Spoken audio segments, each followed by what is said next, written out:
Yang pertama, ruhasus safar itu ada 8. Kelonggaran hukum disebabkan karena kita musafir ada 8 perkara. Coba mereka, tidak boleh tengok, kita uji saja. Di waktu kita musafir, kita boleh mendapatkan kelonggaran hukum tidak terlepas daripada 8 perkara. 1, boleh jamak. Saya mulai. 2, boleh kasar. 3, buka puasa. 4, tayamum. 5, membunuh. Tak boleh. Sakuhoh. 6, tidak melaksanakan Senin Jumat. 7, puasa sudah ada. Buka puasa sudah. Apa lagi? Tengoklah Hasan. Qala al-awwalu, yang pertama as-safaru wa rukhasuhu samaniyah. Di antara daripada yang 8 tadi itu, yang khusus dengan jarak perjalanan yang jauh saja. 1, kasar. Tak boleh kasar jamak. Tak boleh kita melaksanakan kasar kecuali dengan ukuran yang jauh. Yang kedua, berbuka puasa, tidak puasa dengan jarak ukuran yang jauh. Yang ketiga, al-mashu, lebih daripada 1 hari 1 malam dengan jarak ukuran yang jauh. 3 sudah. Yang kedua, la yaqtasu bihi qat'an, yang tidak tertakluk dengan jarak jauh, itu adalah meninggalkan sembahyang Jumat. Kalau kita musafir di Subinkum bukan tempat tinggal kita. Kalau kita musafir berada di sana dan kita berangkat ke situ ikut mazhab Syafi'i bertolak sebelum terbit fajar, di Subinkum jarak perjalanan kurang daripada 2 marhalah, kita boleh kasar ikut pendapat yang disebutkan di sini. Meninggalkan Jumat, memakan bangkai 2 tambah 3, 5. Wa minha ma huwa khilafun, dan yang berikutnya yang terdapat khilaf yang mu'tamad itu khusus dengan jarak jauh saja. Apa dia? Jamak takdim dan ta'khir. 6. Wa minha ma huwa khilafun wal aslu adamu ikhtisasihi bihi aidikul, melaksanakan sembahyang sunat di atas kendaraan 7 dan gugurnya sembahyang fardu dengan tayamum itu 8. Gitu kan? Betul. Jadi itu kesemuanya 8 perkara rukhsah pada waktu kita musafir, yang dengan satu persatunya boleh kita lakukan, yang secara totalnya boleh kita lakukan 2 waktu kita musafir dengan jarak ukuran 2 marhalah. Bahasa berkata Ibnul Wakili rukhsatan tasi'atan, ada satu rukhsah yang ke-9. Ma idza kana lahu niswatun wa arada safar, kalau kebetulan dengan kita mempunyai beberapa orang istri sedangkan kita akan musafir, maka dengan kelonggaran hukum kepada kita, longgar macam mana? Kalau kita musafir, keempat-empatnya kena kita bawa, muskilah. Al-masyaqqatu tajlibut taisir. Ente kalau hanya setakat pergi ke Alek saja tak ada masalah. Beli tiket ya setakat 25 ringgit itu terbit. Kalau kita belikan tiket kelas sanding, mohon maaf, itu hanya setakat 5 ringgit saja atau 5 pound saja. 2 rangkap, 2 lapis kereta apinya.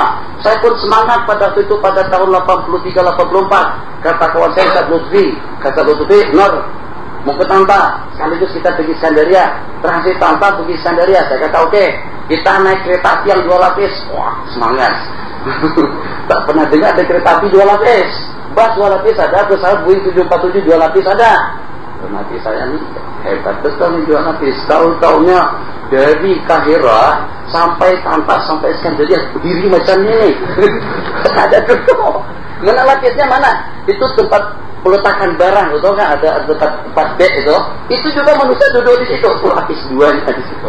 Allahu Akbar, kalau kita duduk di situ pun teruk juga. Kenapa? Sebab hanya punggung kita saja boleh duduk di sini, kepala kita pun juga kena apa namanya, atap atau kena punggung. Tak boleh. Itu lapis 2. Kalau lapis 2 yang macam ini sekali cukuplah. Awal wa akhir, insyaallah tak akan terulang kembali. Jadi hati-hati. Jadi kita kena tanya, kena istighfar dulu. Kalau istighfar 2 lapis itu macam mana? Jadi Masya Allah tabarakallah, oh enak sekali, Masya Allah tabarakallah. Menurut cerita saya kami di India, itu dengan kereta api di sana bukan hanya setakat seperti di sini, dengan kelas sambil di sini masih lumayan, masih berdiri macam ni. Di sana kalau pada waktu kita naik kereta apinya, kita boleh tidur berdiri. Bayangkan, boleh tidur berdiri, tak akan tertumbang, takkan, sebab tak boleh begini, tak boleh ke sana, tak boleh. Jadi mau tumbang ke mana? Itu jejaknya sampai semacam jennya bukan main, lebih daripada sardin lagi. Jadi kita senang, tentu tak ada yang dikhawatirkan. Tidur saja. Tapi yang dikhawatirkan lumpuh pun tak boleh juga, sebab di bawah juga penuh. Jadi ini macam mana? Bebek di bawah, mau lumpuh kemana? Jadi kita terpaksa tidur berdiri, tenang. Di sini, bagaimanapun lajunya kita, tubuh kita tidak akan beranjak, tidak akan tergerak. Sebab muka belakang penuh sampai nyangking pun juga. Demikian. Nah, setakat kita belikan tiket semacam itu untuk 4 orang istri, 4 kali 5 pound tambah dengan kita, setakat 25 pound saja. Tapi kalau kita musafir balik seperti ke Indonesia atau seperti ke Malaysia, 1 orang $500 kali 5 2.500. Kalau kita selalu pergi semacam itu, mau berapa duit? Kalau kita datang duit karun tak ada masalah, ini duit pencaharian kita.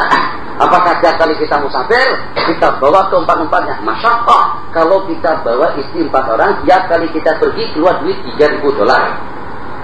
Pak bawa istri sama sekali masalah juga. Kenapa? Masalahnya puasa sampai 2-3-4 bulan.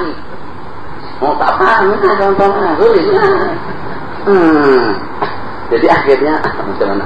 Kata agama al-masyaqqatu tajlibu at-taysir.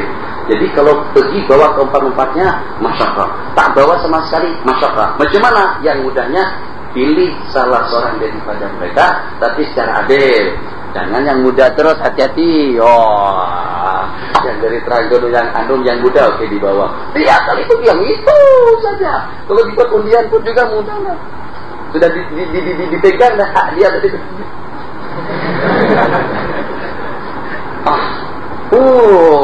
Anita lagi. Apa Anita? Memang sengaja mau pilih Anita.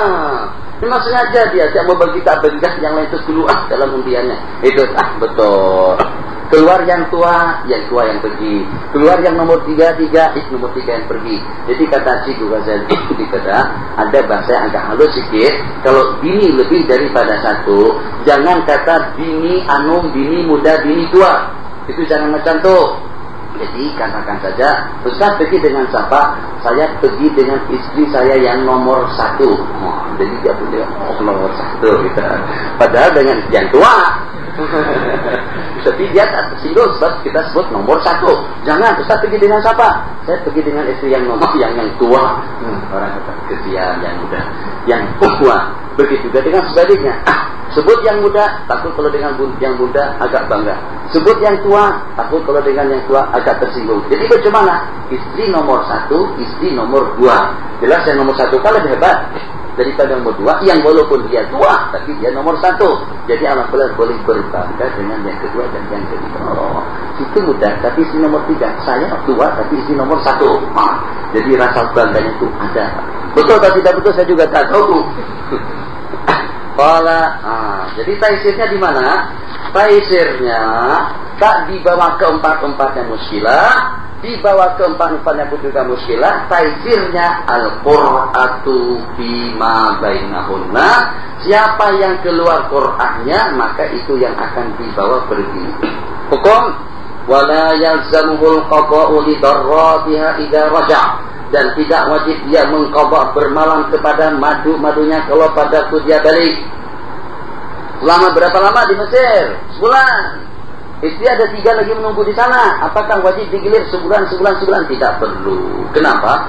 Sebab dia terpilih bukan karena dengan nafsu, tapi terpilih karena dengan undian. Wahal yaqtasu dzalika bitawili. Apakah untuk memilih istri akan pergi itu khusus dengan kepergian yang jauh saja? Wajahan, pergi ke Sik misalnya, atau pergi ke Lanai, atau juga pergi ke Pari Panjang, atau juga pergi ke gurun ya, atau juga pergi ke gunung Jerai. Itu tak terlalu jauh jaraknya, dekat sekali.